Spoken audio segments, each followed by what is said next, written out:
13 नवंबर 2023 सोमवती अमावस्या के दिन किया गया एक छोटा सा उपाय करवा सकता है आपके बच्चों का विवाह। नमस्कार, मैं पंडित GS कौशिक आपका स्वागत करता हूं आपके अपने YouTube चैनल GS घृत कौशिक में।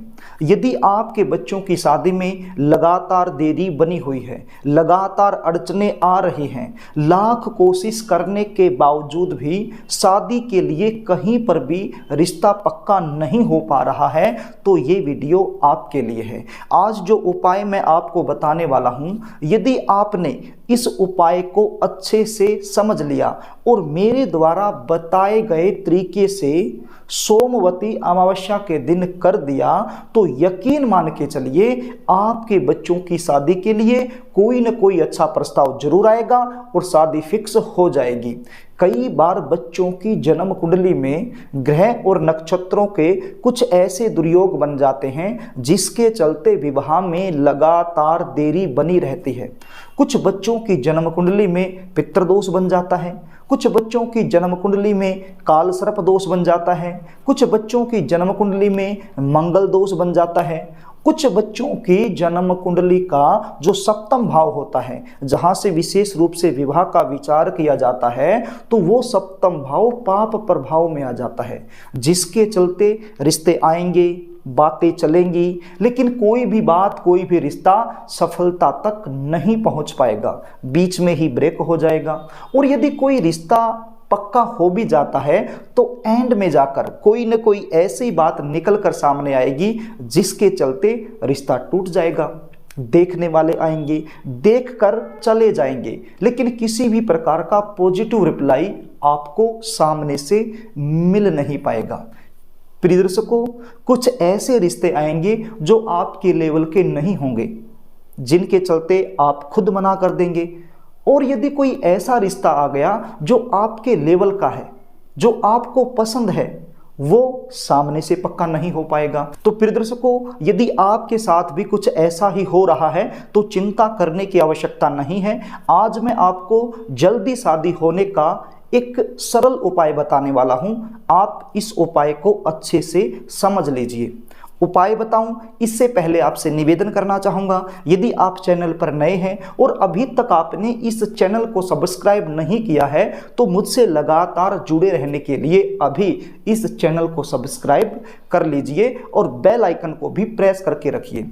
चैनल को सब्सक्राइब करना बिल्कुल निःशुल्क होता है, इसमें आपका कोई भी खर्चा नहीं लगता है। यदि आप चैनल को सब्सक्राइब कर लेते हैं तो जब भी आप इस वीडियो को दोबारा से देखना चाहोगे तो आसानी से देख पाओगे। इसलिए कहता हूं कि चैनल को सब्सक्राइब जरूर कर लें। तो प्रिय दर्शकों, अब आप ये जान लीजिए ये उपाय आपने कब और कैसे करना है। पहले तो मैं आपको ये बता दूं, ये उपाय जिन बच्चों की शादी में लगातार देरी बनी हुई है, यदि वो खुद करना चाहें तो खुद भी कर सकते हैं। लेकिन मुझे पता है आजकल के जो बच्चे होते हैं उनके पास उपाय करने के लिए समय नहीं होता है, तो ऐसी सिचुएशन में माता पिता अपने बच्चों की जल्दी शादी के लिए ये उपाय जरूर करें। कार्तिक माह की अमावस्या अपने आप में एक बहुत बड़ी अमावस्या मानी जाती है, और ऊपर से सोमवार के दिन आना तो सोमवती अमावस्या अपने आप में एक दुर्लभ योग बन जाता है, एक विचित्र योग बन जाता है। ऐसे दुर्लभ योग में जब हम कोई भी उपाय अपनी मनोकामना पूर्ति के लिए करते हैं तो बहुत जल्द फलीभूत होता है। उपाय का जो रिजल्ट है वो 100% देखने को मिलता है। इसलिए ये उपाय आपने 13 नवंबर 2023 सोमवती अमावस्या के दिन जरूर करना है। सोमवती अमावस्या के दिन आपने जल्दी उठना है, स्नान आदि से निवृत्त होकर के साफ सुथरे धुले हुए वस्त्र आपने पहन लेने हैं। ये उपाय आपने सुबह के समय ही कर देना है। सुबह का मतलब ये है कि दोपहर से पहले पहले आपने ये उपाय कर देना है। ये उपाय करने के लिए आपके पास क्या सामग्री होनी चाहिए और किस प्रकार से इस सामग्री का प्रयोग आपने करना है, इसको आप नोट कर लीजिए, आप इसको लिख लीजिए। आपके पास एक पेड़ा होना चाहिए या फिर सफ़ेद रंग की कोई भी मिठाई आप ले लीजिए, मावे की बर्फी भी आप ले सकते हैं या फिर एक पेड़ा आप ले सकते हैं। 2 लौंग आपके पास होने चाहिए, बिल्कुल साफ सुथरी लौंग आपके पास होने चाहिए। ये जो 2 लौंग हैं, ये जिस बच्चे की शादी में देरी चल रही है, जिस बच्चे के लिए आप ये उपाय करने वाली हैं या करने वाले हैं, तो उसके सिर के ऊपर से 7 बार घुमा लीजिए, क्लॉकवाइज या एंटी क्लॉकवाइज, कैसे भी 7 बार सिर के ऊपर से इसको घुमा लीजिए। और यदि बच्चे आप खुद कर रहे हैं तो खुद के सिर के ऊपर से आप घुमा लीजिए, और यदि आप माता पिता हैं तो अपने बच्चे के सिर के ऊपर से इसको 7 बार घुमा लीजिए। और घुमा करके सफेद रंग की जो मिठाई है, यानी कि जो पेड़ा है या मावे की बर्फी जो आप ले रहे हैं, उसके अंदर आपने इन दोनों लोगों को अपनी मनोकामना बोलते हुए गाड़ देनी है। और क्या चाहिए? एक सफेद रंग का धागा, कच्चा सूत, जहां से पूजा का सामान मिलता है वहां से आपको आसानी से मिल जाएगा, कच्चा सूत सफेद रंग का धागा। वो कितना चाहिए? वो बच्चे की हाइट के बराबर का, जितनी बच्चे की हाइट है उतना ही लंबा धागा वो होना चाहिए। और उस धागे में आपने गांठ लगानी है। वर्तमान समय में आपका बच्चा जिस उम्र में चला हुआ है उतनी ही गांठें लगानी है। सपोज कीजिए आपका बच्चा 5 फुट 8 इंच का है, तो आपने 5 फुट 8 इंच का धागा ले लेना है। सपोज कीजिए कि आपका बच्चा केवल 5 फुट का है, तो 5 फुट का धागा लेना है। यदि 6 फुट का है तो 6 फुट का धागा लेना है। जितनी भी हाइट है उसके बराबर का धागा आपने ले लिया, उसके अंदर आपने गांठ लगा ली। कितनी? मान लीजिए आपका बच्चा 25 साल का होकर के 26वें साल में चला हुआ है तो 26 लगानी है। 27 का होकर के 28वें में चला हुआ है तो 28 लगानी है। और यदि 30 साल का होकर के 31वें साल में चला हुआ है या चली हुई है तो आपने 31 लगानी है। इस प्रकार से आपने उस धागे में गांठ लगा लेनी है। यहां तक आपको समझ में आ गया? इससे आगे और क्या लेना है? एक स्टील का लोटा लेना है आपने। किस चीज का? स्टील का लोटा। सबसे पहले इसके अंदर गंगा जल डाल लीजिए, उसके बाद इसको शुद्ध जल से भर लीजिए, उसके बाद इसमें थोड़ा सा कच्चा दूध आप डाल लीजिए, एक चुटकी हल्दी की इसमें डाल लीजिए। और क्या डालना है? एक गुड़ का टुकड़ा इसके अंदर डाल लीजिए। ये सारी चीजें इसके अंदर डाल लीजिए। और क्या चाहिए? एक शुद्ध देसी घी का दीपक आप ले लीजिए, मिट्टी का दीपक आप ले लीजिए, उसके अंदर शुद्ध घी डाल करके और जो लंबी वाली बत्ती होती है वो रख लीजिए। तो क्या क्या सामग्री हो गई आपके पास? आपने नोट किया? मैं दोबारा एक बार बोलता हूं, आप इसको चेक कर लीजिए। सबसे पहले मैंने आपको बताया सफेद रंग की मिठाई, 2 लौंग सिर के ऊपर से 7 बार घुमाकर उसके अंदर गाड़ लेनी है। और क्या बताया? एक सफेद रंग का धागा, बच्चे की हाइट के बराबर का और बच्चे की उम्र के हिसाब से उसमें गांठ लगानी। 2 चीजें हो गई। फिर मैंने बताया एक स्टील का लोटा, उसके अंदर सामग्री डालना। क्या क्या सामग्री? गंगा जल, शुद्ध जल, दूध, कच्चा दूध और हल्दी, एक गुड़ का टुकड़ा, ये चीजें। और एक काले जो तिल होते हैं ना वो भी डाल लेने हैं। शायद मैं पहले बताना भूल गया हूँगा, लेकिन काले रंग के जो तिल होते हैं एक चुटकी भर वो भी आपने डाल लेने हैं। और एक शुद्ध देसी घी का दीपक जिसके अंदर लंबी बत्ती होनी चाहिए और मिट्टी वाला दीपक होना चाहिए।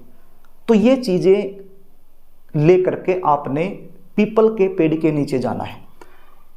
सुबह सुबह जितना जल्दी आप करें उतना ही श्रेष्ठ है। दोपहर से पहले पहले इस उपाय को आपने कर देना है। अब ये मत पूछना कि ये उपाय हम शाम के समय कर सकते हैं क्या? नहीं, ये उपाय सुबह के समय ही करने का है। सुबह के समय कीजिए। और यदि कारणवश आप नहीं कर पाते हैं सुबह के समय तो मजबूरी में कर सकते हैं शाम को भी, लेकिन सुबह के समय यदि आप करोगे तो अच्छा रहेगा। तो ये सारी चीजें लेकर के पीपल के पेड़ के नीचे चले जाना है। पीपल के पेड़ के नीचे जाकर के आप दक्षिण दिशा की तरफ मुख करके बैठ जाइए, यानी कि साउथ जोन की तरफ आपका फेस होना चाहिए। और ये जो लोटा आप लेकर के गए हैं, इस लोटे में जो भी चीजें, जल वगैरह जो भी आपने सामान मिला रखा है वो सभी का सभी पीपल की जड़ में अर्पित कर दीजिए। अपने पितरों का ध्यान करते हुए पूरा जल पीपल की जड़ में अर्पित कर देना है आपने। आपका जो मुख है वो दक्षिण दिशा की तरफ होना चाहिए। उसके बाद आपने दीपक को जला देना है। इस समय भी आपका जो मुख है वो दक्षिण दिशा की तरफ ही होना चाहिए।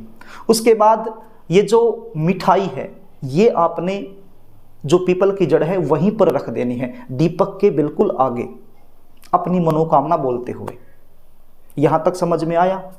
इसके बाद ये जो धागा आप लेकर के गए हैं, कच्चे सूत का सफेद रंग का धागा, तो ये धागा यदि पीपल का जो तना है वो बहुत ज़्यादा मोटा नहीं है तो फिर आप उसके ऊपर ये बांध सकते हैं। आप देख लीजिए, यदि ये धागा पीपल के तने पर बंध जाता है, छोटा नहीं पड़ता है, तो तने पर बांध दीजिए अपनी मनोकामना बोलते हुए। और यदि तना बहुत ज़्यादा बड़ा है, धागा छोटा पड़ जाता है, तो फिर कोई भी टहनी जो पीपल की है वो नीचे लटक रही है, तो उस टहनी पर अपनी मनोकामना बोलते हुए बांध दीजिए। और यदि टहनी बहुत ऊंचाई पे है, आपका हाथ वहां तक नहीं पहुंच पा रहा है, तो फिर ये धागा भी आप दीपक के पास ही रख दीजिए। पीपल की जो जड़ है जहां पर आपने मिठाई रखी है, वहीं पर भी ये धागा आप रख सकते हैं अपनी मनोकामना बोलते हुए।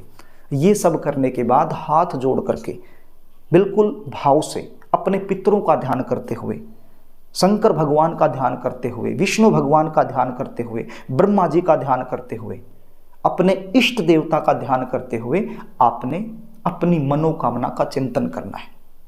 यदि आप माता पिता हैं तो अपने बच्चों की जल्दी शादी होने की प्रार्थना करनी है। और यदि आप बच्चे ये उपाय खुद कर रहे हैं तो फिर अपनी जल्दी शादी होने की आपने प्रार्थना करनी है।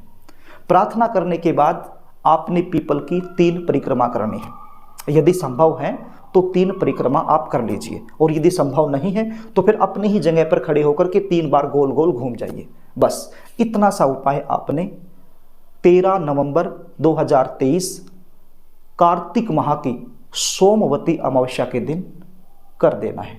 यदि आप अपने बच्चों की जन्म कुंडली का विश्लेषण मुझसे करवाना चाहते हैं, शादी में लगातार देरी बनी हुई है, उसका मुख्य कारण क्या बनता है, ये मुझसे जानना चाहते हैं, शादी कब होगी, कहाँ होगी, कौन सी दिशा में होगी, कैसे परिवार में होगी, ये सारी जानकारी यदि आप मुझसे लेना चाहते हैं, कुंडली के आधार पर जल्दी शादी होने के विशेष उपाय क्या बनते हैं, ये आप मुझसे जानना चाहते हैं, तो स्क्रीन पर दिए गए व्हाट्सएप नंबर पर आप अपने बच्चों की जन्म डिटेल लिखकर मेरे पास भेज सकते हैं और अपने बच्चों की जन्म कुंडली का सटीक विश्लेषण मुझसे करवा सकते हैं। जन्म कुंडली विश्लेषण की फीस होती है, वो फीस आपको पे करनी होती है। जब आप फीस पे कर देते हैं तो पूरी जानकारी आपको दे दी जाती है। यदि आपको कार्यक्रम अच्छा लगे, ये वीडियो आपको अच्छी लगे, तो इसको लाइक ज़रूर कर देना। यदि पुण्य के भागीदार बनना चाहते हैं तो वीडियो को शेयर भी कर देना, ताकि किसी ज़रूरतमंद के पास अब ये पहुँच जाए और वो आपको दुआ दे। और यदि आप मुझसे लगातार जुड़े रहना चाहते हैं, हमारे द्वारा दिए गए कार्यक्रम आपको अच्छे लगते हैं, तो इस चैनल को सब्सक्राइब जरूर कर लेना, यदि अभी तक आपने नहीं किया है तो। प्रिय दर्शकों, आज के लिए बस इतना ही। आगे फिर मिलेंगे, तब तक के लिए नमस्कार।